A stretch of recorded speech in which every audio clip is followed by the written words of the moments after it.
peaceful. It was an expression she'd never worn while she'd been alive. Ruby had never found her peace in this world, always moving with the chaos, creating it when she couldn't find any to latch onto. The quiet had always been too much for her inner demons to cope with.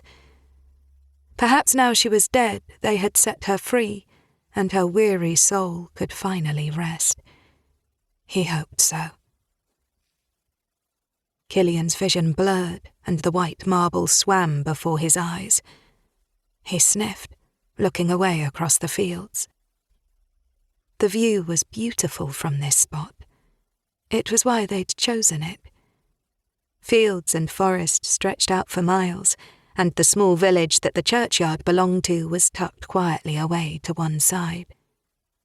His mother, Lily, hadn't been able to bear her being buried in the city, where the bodies were all cramped together, surrounded by tall grey buildings and noisy, polluted roads. He hadn't pointed out the irony of moving her away, in death, from the exact environment they all chose to live in. He ran his thumb over the smooth surface of the bracelet he clutched inside his jacket pocket. It had been his last gift to his sister on her last living birthday. A gold Tiffany bracelet holding a single ruby. A ruby for his Ruby. It had been a particularly extravagant gift. But it had been for more than just her birthday, really. She had been trying so hard that year to earn her way back into the fold. It hadn't been easy for her, after years of choosing the needle over her family. But she had finally turned a corner. He had wanted her to know that he was proud of her, that he was rooting for her to succeed. The memories cut painfully deep. Today was going to be a difficult day for the whole family. Or most of them, at least. Lifting his chin, he clenched his chiselled jaw, and his gaze rested on the words etched into Ruby's gravestone. In memory of Ruby Ann Drew, beloved daughter, sister, and niece, sleep now, angel. There was no mention of a beloved cousin. A familiar feeling of unrest bubbled under the surface as he thought about Scarlet. There hadn't been much of an investigation into what had happened to Ruby. The oil tank had been in a large scrapyard, and her jacket and some bedding had been found nearby.